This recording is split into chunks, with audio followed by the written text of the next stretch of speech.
নমস্কার, আমি শ্রীকৃষ্ণ নার্সারি থেকে আবার অনেক দিন পর একটি ভিডিও নিয়ে চলে এলাম। বিশেষ করে এটি ফল গাছের আপডেট ভিডিও। আজকের যে ফল গাছের আপডেট ভিডিও দেখাবো সেটি পুরোটাই আমের ওপর থাকবে। কি কি আম রয়েছে না রয়েছে এবং সাথে আপনারা কিভাবে আম গাছ করবেন তার অনেক টিপস রয়েছে। কারণ অনেকেই বলছে এখান থেকে আম গাছ কিনেছি, ওখান থেকে কিনেছি, ভালো হেলদি গাছ কিনেছিলাম কিন্তু গাছ মরে গেল। তো এই নিয়েই থাকবে আজকে অনেক টিপস। খুব সহজভাবে ফলের গাছ করুন, কারণ এখন আমাদের যা গরম বা টেম্পারেচার বাড়ছে তার জন্য ফলের গাছ লাগানো, বিশেষ করে বৃক্ষজাতীয় গাছ লাগানো খুব দরকার। আপনাদের ছাদ বাগানের জন্য কি কি ধরনের আমের গাছ আপনারা করতে পারেন সেই নিয়েই আজকে ভিডিওটি। তো চলুন, আর ভিডিওটি যদি ভালো লাগে তাহলে চ্যানেলটি এখনও যারা সাবস্ক্রাইব করেননি তারা অবশ্যই সাবস্ক্রাইব করে দেবেন। আর নিত্য নতুন ভিডিওর আপডেট পাওয়ার জন্য পাশে যে বেল আইকনটি রয়েছে সেটি অবশ্যই প্রেস করে দেবেন, তাতে নিত্য নতুন আপডেট সবার আগে আপনাদের কাছে পৌঁছে যাবে। দেখুন, এটি 12 মাসি থাই ভ্যারাইটির আম। সারা বছর একটি গাছে মানে আম আপনাদের থাকবে। এইগুলি ডোয়াব ভ্যারাইটির আম হয়, আম গাছ হয়, মানে বিশাল বড় সাইজের হয় না। তবে দেশি ভ্যারাইটি যেসবগুলো আমাদের রয়েছে, হিমসাগর, ল্যাংড়া, আম্রপালি, তার থেকে এই এখন যেসব ভ্যারাইটিগুলি আসছে সেগুলি করা এই জন্য ভালো, কারণ হচ্ছে সেগুলি একটু ডোয়াব ভ্যারাইটি হয়, কেন জায়গা সবার কম, ছোট জায়গার কিন্তু গাছ তো আমাদের লাগাতে হবে। তো সেই কারণে আমাদের এখন যে সমস্ত ফলের গাছগুলি মানে তৈরি করা হচ্ছে বা বিজ্ঞানীরা রিসার্চ করে তৈরি করছেন, তো সেইগুলো সেরমভাবেই ছোট ছোট যাতে জায়গায় হয় এবং ভালো ফলন হয় তার জন্যই এগুলো তৈরি মানে করা হয়েছে।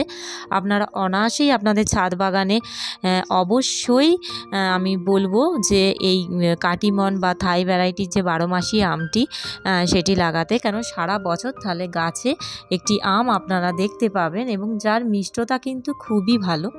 তাছাড়া অনেক রকম আম রয়েছে। দেখুন, এই আমটি কিন্তু আমার সারা বছরই প্রায় আমি গাছ থেকে তুলতে পারি, তাও কিন্তু ছোট গ্রো ব্যাগে আছে, যে বিশাল বড় জায়গায় আছে তা না, 10 ইঞ্চির একটি গ্রো ব্যাগে আছে।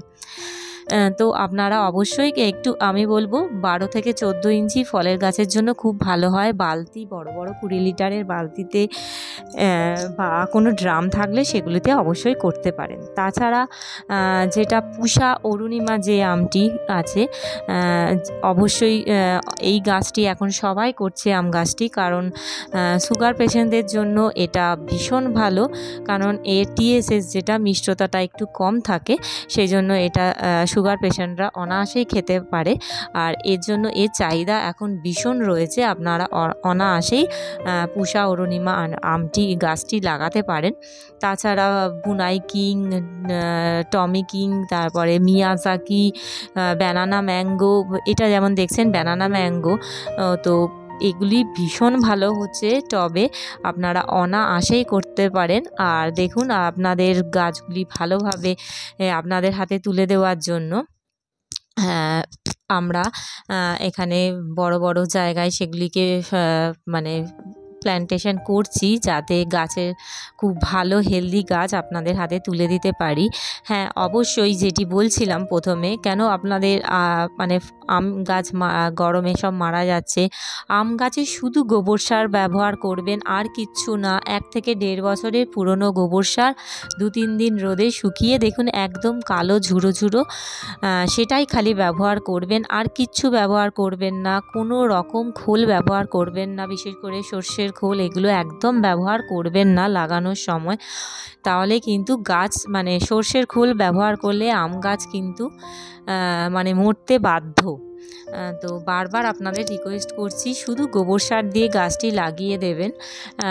মাস 2 পরে একটু আপনারা কয়েকটি 10-26-26-এর দানা ইউজ করতে পারেন, তাছাড়া আর কিচ্ছু দরকার পড়ে না। তাও সেটা আগস্ট থেকে সেপ্টেম্বর পর্যন্ত, তারপরে আর কিচ্ছু দিতে হবে না। তারপর শীতকাল আস্তে আস্তে পড়ে যাবে, তখন গাছ পুরো ডরমেসিতে থাকবে এবং শীতের শেষে অটোমেটিক কিন্তু সে বকুল দিয়ে আম দিতে থাকবে। তো আপনারা খুব সহজে আম গাছ করুন, ফলের যে কোনো আম গাছ কেন, যে কোনো ফলের গাছ আপনারা খুব সহজ পদ্ধতিতে করুন, বিশেষ কিচ্ছু ব্যবহার করবেন না।